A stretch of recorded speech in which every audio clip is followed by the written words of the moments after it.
já deve ter assistido vários filmes de terror que tem exorcismo e deixa a gente muito apavorada. Pelo menos eu fico apavorada nesses momentos onde o padre tá ali tentando tirar aquele espírito maligno do corpo de uma pessoa.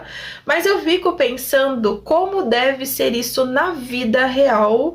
E o nosso vídeo hoje vai falar sobre exorcismo, mas principalmente sobre uma pessoa que dedicou toda a sua vida a essa prática. Eu separei pra gente hoje 3 relatos sobre exorcismo, mas contados pelo padre Gabriele Amorth. Eu vou falar um pouquinho pra vocês sobre quem é esse padre, um pouco sobre a história dele, mas já adiantando que ele era um dos principais padres na prática do exorcismo. Ele era muito conhecido, então tenta imaginar o quanto de coisa absurda que esse padre deve ter presenciado. E esses 3 relatos que eu vou contar pra vocês é simplesmente surpreendente. Mas antes de começar o vídeo, eu já quero pedir pra vocês, curte, compartilha, me segue aqui no YouTube, por favor. Se você que está assistindo não é inscrito, se inscreve, é super rápido, não vai ser cobrado nada de você e pra mim é muito importante. Se vocês puderem também, vão lá no meu TikTok, no meu Instagram. Gente, é sério, eu tenho 68 inscritos no meu Instagram. Isso é muito vergonhoso, tá? Então se vocês puderem me ajudar nisso, eu agradeço demais. Eu sei que eu precisava ser mais presente no Instagram, mas quem é CLT sabe o quanto o nosso dia é extremamente corrido. É muito difícil eu deixar aqui pra vocês 2 vídeos na semana e ter que interagir no Instagram também é muito complicado. Eu sei que eu preciso fazer isso, eu vou tentar colocar essas coisas na minha rotina para fazer dar certo o Instagram, o meu canal, enfim. Mas, de fato, é extremamente difícil. Mas eu vou tentar. Se vocês puderem me ajudar, indo lá e seguindo, eu super agradeço. Semana passada eu não deixei vídeo longo, eu tinha alguns vídeos curtos gravados e eu publiquei na semana passada, mas eu não gravei a Noite Vintage, não deixei nenhum caso, porque a semana passada a gente foi emocionalmente muito difícil, tá? Como eu falei pra vocês em um vídeo anterior, a minha irmã ela faleceu e ela deixou 2 filhos e eles vivem com a gente. E na semana passada teve o aniversário da minha sobrinha mais nova e teve também a reunião do meu sobrinho. Então todos esses acontecimentos, como é muito recente ainda, fez 1 ano que ela faleceu, é muito difícil, tá? Então eu não consegui gravar nada, eu não tive energia física, mental pra gravar, eu peço desculpas, mas essa semana eu tô de volta, até porque se eu acabar me entregando a esses sentimentos, eu sei que eu não vou conseguir sair, mas aqui estou eu. Então curte, compartilha, me segue e bora falar sobre essas histórias que são absurdas.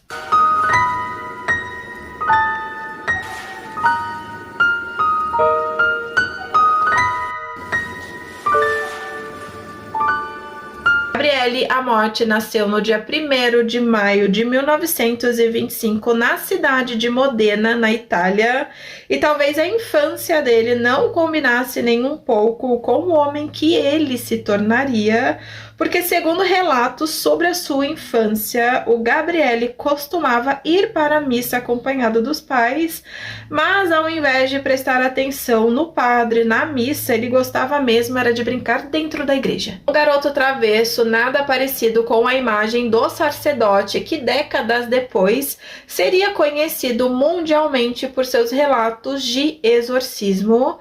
Mas a vida do Gabriele mudou completamente durante a juventude, quando a Segunda Guerra Mundial chegou à Itália e ele participou da resistência contra o fascismo. Sua atuação na guerra chegou a lhe render uma medalha de bravura militar, mas depois da guerra, o Gabriele decidiu tomar um caminho diferente. Ele estudou direito e também se envolveu na Juventude Democrática Cristã, mas aos poucos a sua antiga vocação foi tomando espaço. Era a sua vocação religiosa, então Gabriele entra para a Sociedade de São Paulo, uma congregação fundada pelo padre Tiago Alberione, E em 1954 ele foi ordenado sacerdote e durante muitos anos ele trabalhou como padre, escritor, jornalista e estudioso da espiritualidade, especialmente da devoção mariana, ou seja, durante boa parte da sua vida sacerdotal, ele não era um exorcista. Isso só mudaria décadas depois. A vida sacerdotal muda completamente em 1986, quando Gabriele é nomeado exorcista da Diocese de Roma pelo cardeal Ugo Poletti. Gabriele contou algo que é muito curioso. Ele só foi visitar esse cardeal, ele não sabia sobre essa nomeação, ele nunca iria imaginar que sairia daquela visita como um exorcista, e ele até menciona que na conversa ele citou o padre Cândido Amantini. Ele era muito conhecido por ser um dos principais exorcistas naquela época. Ele praticava o exorcismo por décadas. E nesse ponto da conversa, esse cardeal escreve uma carta, entrega para o Gabriele e lhe dá parabéns. Ele não estava entendendo nada sobre o que estava acontecendo. Ele abre a carta, lê e lá estava escrito que ele era um novo exorcista. O Gabriele ele ficou muito surpreso com aquilo, ele até questiona se de fato ele era a pessoa para exercer essa função. Então esse cardeal disse que sim, porque eles estavam sem padres exorcistas e que eles precisavam do Gabriele nessa função. Então ele aceita e passa a trabalhar junto com aquele padre que ele mencionou, o Cândido Amantini. O Amantini vira para o Gabriele um mestre, e antes dele começar a praticar exorcismo, ele até passou uma instrução para o Gabriele que parecia mais uma preparação para uma guerra. Ele disse que ele precisava estudar todas as regras de um exorcismo e também entender que muitas pessoas poderiam parecer estar possuídas, mas que algumas delas não estavam possuídas e muitas vezes eram casos psicológicos. Tem até uma entrevista que o Gabriele diz que é muito importante você ir a fundo com todos os casos, sem descartar de cara que é uma possessão e achar que é só um problema psicológico. Por isso é importante entender tudo o que está acontecendo, avaliar de fato essa pessoa para saber dizer o que está acontecendo, se é uma possessão ou se sim, é só algo psicológico. Seu primeiro relato é justamente o seu primeiro exorcismo. É 21 de fevereiro de 1987 e essa data foi marcada pelo primeiro e grande exorcismo do padre Gabriele, quando o Amantini recebe um pedido de ajuda. E era de um frade chamado Maximiliano, que conta um pouco sobre um camponês italiano de 25 anos. O Amantini ele não tinha tempo para aquele caso, então ele decidiu enviar o Gabriele, e o Gabriele até chega a perguntar para ele se ele estava preparado para isso, e o Amantini deu uma resposta que ficou muito famosa, e é que ninguém nunca está preparado. Então o Gabriele vai até esse local, e era uma universidade de Roma, e chegando lá ele percebe a presença de uma terceira pessoa. Ele pergunta quem que era, e eles respondem que era um tradutor. Ele achou muito estranho por que ele precisava de um tradutor. A resposta para isso era que quando esse garoto entrava em transe, ele só falava inglês, então era necessário um tradutor. Exatamente isso que aconteceu quando esse camponês ele estava falando, ele só falava inglês, e isso era só o começo. De repente o olho dele vira e a cabeça cai para trás. E o ambiente ficou extremamente gelado. O Gabriele nunca tinha sentido algo parecido e as coisas foram só piorando. De repente, esse menino começou a levitar e o Gabriele conta que ele ficou meio metro acima da cadeira. Então, ele ficou ali suspenso no ar durante minutos. E aquele caso não terminou naquele mesmo dia. Foi necessário 20 sessões durante 5 meses. O Gabriele mencionava muito sobre o caso da Giovanna. Ela era casada, ela tinha filhos e, segundo o relato do Gabriele, a sua vida começou a ser marcada por problemas físicos e psicológicos que para ele não tinham uma explicação simples.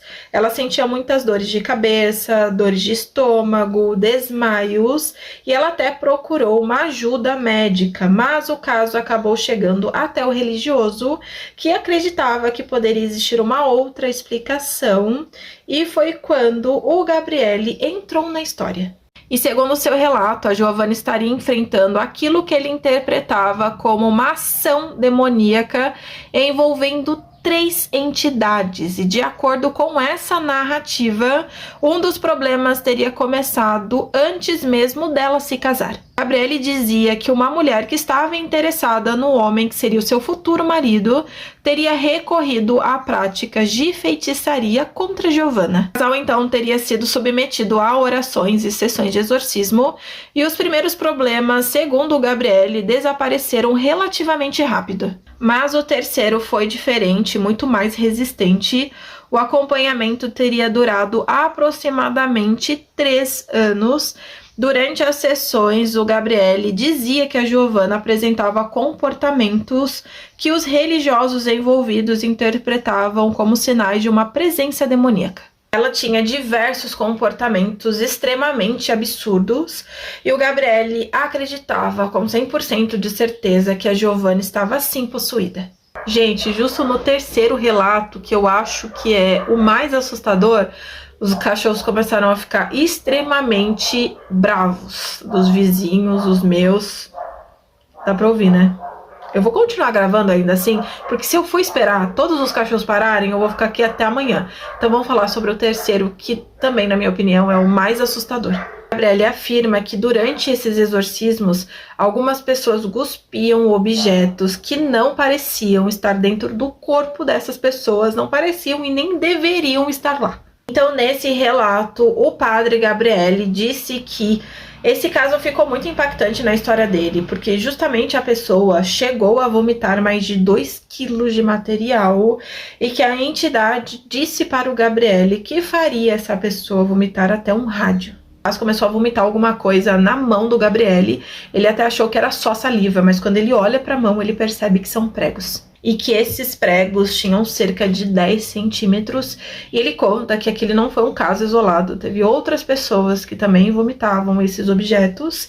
E em outros casos, pessoas vomitaram vidro, pedaços de vidro, e não apresentavam nenhum corte durante o processo. Toda vez que isso acontecia em um desses exorcismos, isso deixava muito apavorado, porque como eu falei pra vocês, imagine só você vomitar um prego de 10 centímetros ou um pedaço de vidro sem cortar sua garganta. Isso é extremamente bizarro e de fato não tem nenhuma explicação. Eu falei pra vocês, o padre Gabriele, ele considerava muito todos os fatores, tanto os psicológicos quanto, sim, as de possessões demoníacas. Então, tudo era analisado para que, de fato, ele tomasse a atitude necessária para cada caso. Gabriele, ele tinha um humor apuradíssimo e quando perguntavam para ele se ele tinha medo dessas possessões, ele dizia não, eles que deveriam ter medo de mim. Todos os relatos contados pelo Gabriele até hoje divide opinião.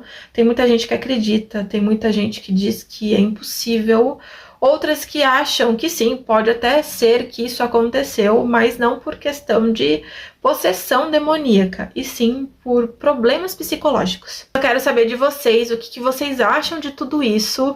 Vocês acreditam em possessões demoníacas ou não? Vocês acham que tudo isso é só questões psicológicas?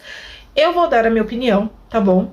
Eu acredito sim em possessão demoníaca, eu acredito sim que as pessoas possam ser possuídas por demônios e acabar fazendo coisas absurdas, coisas que a gente não consegue explicar. Então sim, eu acredito em possessão demoníaca. Óbvio que quando eu falo fazer coisas que é impossível alguém explicar, eu não tô falando, gente, de cometer um crime, matar alguém, qualquer prática desse tipo, e a pessoa fala, eu estava possuída por um demônio. Eu não tô falando isso, tá bom?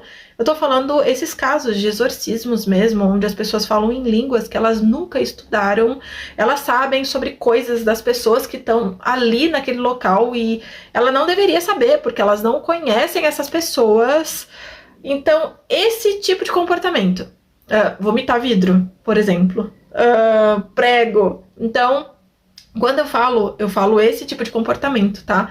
Eu não tô falando de pessoas que usam o demônio para justificar os seus atos. Eu quero saber de vocês, comenta aqui se você já conhecia o Gabriele. Acredito que muita gente conhece, sim, principalmente nós que gostamos desse universo do terror. A gente sabe sobre ele, a gente sabe sobre as suas histórias. Mas comenta aqui o que vocês acharam sobre o vídeo, vocês acreditam nisso ou não. Eu quero saber a sua opinião, comenta.